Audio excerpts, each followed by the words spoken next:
Bonjour à tous, c'est l'écho en clair et aujourd'hui je vais vous expliquer pourquoi la croissance économique va reprendre après le Covid. Et cette reprise, elle va faire suite à l'année 2020 qui a été assez terrible pour l'économie française et pour l'économie mondiale en général. Comme on peut le voir sur le graphique, il y a une chute de 10% du PIB français entre 2019 et 2020. Et ça, une chute de 10% d'un PIB sur un an, c'est vraiment beaucoup. Ensuite, le prochain graphique présente le niveau de consommation qu'il y a eu en France depuis 2014. Et on observe très clairement qu'à chaque nouveau confinement, il y a une baisse de ce niveau de consommation. Et cette baisse a été la plus forte en avril 2020, pendant le premier confinement, où le niveau de consommation a baissé de 14 milliards par rapport au niveau de mars 2020. Et le dernier graphique qui nous permet de faire un rapide bilan de l'impact du Covid sur l'économie, c'est un graphique qui présente l'investissement dans l'industrie manufacturière en France. Et cet investissement a baissé de 14% en France entre 2019 et 2020. Donc ça, pareil, c'est une forte chute de l'investissement. Ces trois indicateurs que je viens de vous présenter nous disent une seule chose, c'est que l'économie française a souffert en 2020. Et il est très important de regarder le niveau de consommation et le niveau d'investissement parce que ce sont les deux principaux déterminants de la croissance économique. Alors c'est un fait, l'économie française a souffert en 2020, mais maintenant je vais vous expliquer pourquoi la croissance économique en France et dans le monde risque fort de repartir. C'est grâce à un phénomène de rattrapage que la croissance économique risque de repartir. Toute la croissance qui n'a pas été faite en 2020 risque de se reporter dans le temps et se faire pendant les prochaines années.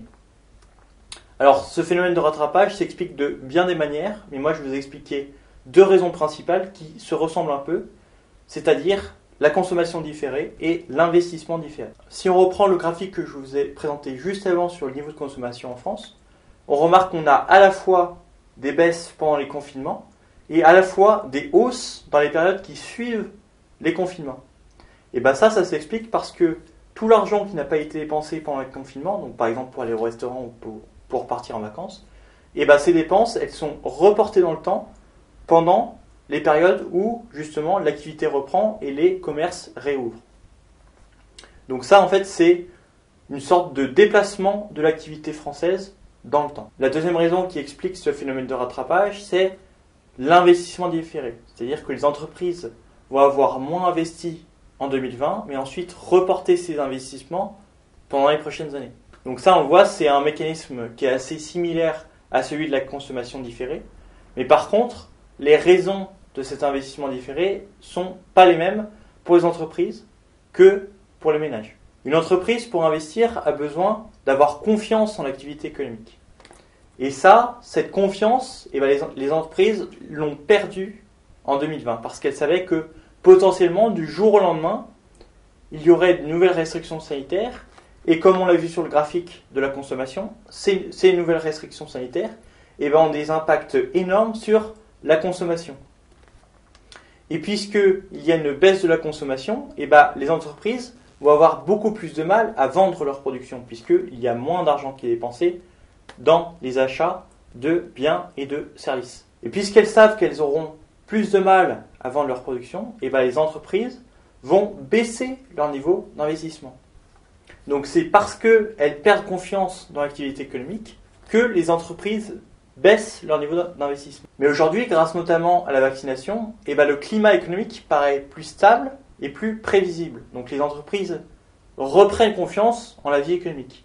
Et puisqu'elles reprennent confiance en cette vie économique, les entreprises vont être plus enclines à investir. Donc là, c'est pareil, c'est via la reprise de confiance dans l'activité économique que le taux d'investissement repart à la hausse. Et ça, tous ces reports de l'investissement et de consommation dans le temps va permettre d'avoir, dans les prochaines années, une reprise économique qui va être forte. Ça, c'est le principe de la cyclicité de l'économie. C'est-à-dire que la croissance économique, elle n'est pas stable dans le temps et elle a tendance à varier, à faire des hauts et des bas. Ça, les raisons à cette cyclicité sont multiples. Je ne vais pas les expliquer aujourd'hui, mais c'est important de comprendre cette variation de la croissance économique dans le temps. Et cependant, attention, il y a des risques qui pèsent sur la croissance économique. Le premier de ces risques, c'est le risque de faillite des entreprises parce qu'elles ont été mises en danger financièrement. Elles ont été mises en danger financièrement pour deux raisons principales. La première, c'est qu'elles ont eu une perte drastique de leurs revenus, due notamment aux restrictions sanitaires. On peut penser aux restaurants qui ont été fermés pendant quasiment 1 an et donc n'ont pas pu travailler pendant tout ce temps-là. La deuxième raison, c'est que les entreprises ont dû emprunter beaucoup d'argent pour faire face à leur perte d'activité et à la crise économique. On pense notamment aux prêts garantis par l'État qui ont été mis en place début 2020 pour permettre justement aux entreprises d'avoir de la liquidité et de la trésorerie pour faire face à leurs dépenses courantes. Mais si les entreprises sont trop endettées, elles entrent dans un processus de surendettement où elles n'arrivent plus à rembourser leur emprunt et donc sont obligées de faire faillite. Et donc ça, ce risque de faillite des entreprises, il est vraiment là et il est encore plus accentué si l'État retire son soutien financier aux entreprises et à l'activité économique trop vite. Et ça, la durée des aides publiques des États européens pour faire face à la crise économique est vraiment scrutée avec attention par la BCE. La BCE a rédigé un rapport sur la stabilité financière de la zone euro et dans ce rapport, elle indique qu'un retrait trop tôt ou trop tard des aides publiques peut être dangereux pour la stabilité économique et financière de la zone euro. Le soutien actuellement fourni par les autorités aide les entreprises et les ménages de la zone euro à faire face aux retombées de la pandémie, mais des risques pourraient découler d'un retrait prématuré des mesures comme d'un soutien prolongé. Le fait que si les aides s'arrêtent trop tôt ou trop tard est dangereux pour l'économie, ça s'explique assez facilement. Si les aides s'arrêtent trop tôt, plein d'entreprises seront encore trop fragiles et pourront potentiellement faire faillite. Donc ça, une vague de faillite d'entreprise dans une zone économique, c'est vraiment très dangereux pour la stabilité de cette zone. Et si les aides de l'État durent trop longtemps, des entreprises seront artificiellement maintenues en vie. Alors qu'en temps normal, elles auraient fait faillite. Et ici, c'est peut-être le point central de la reprise post-Covid. Est-ce que les États vont être capables de bien doser leur soutien à l'économie ? Donc ça, évidemment, c'est un dosage qui va être extrêmement compliqué à mettre en place. Si vous avez envie d'aller plus loin sur la question de la stabilité d'une zone économique, je vous mets en lien dans la description un podcast qui est fait par la BCE et qui explique vraiment très bien ces sujets, qui est vraiment très bien fait.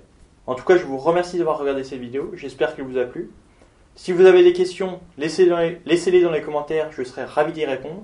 Et abonnez-vous à ma chaîne pour plus de vidéos sur l'économie.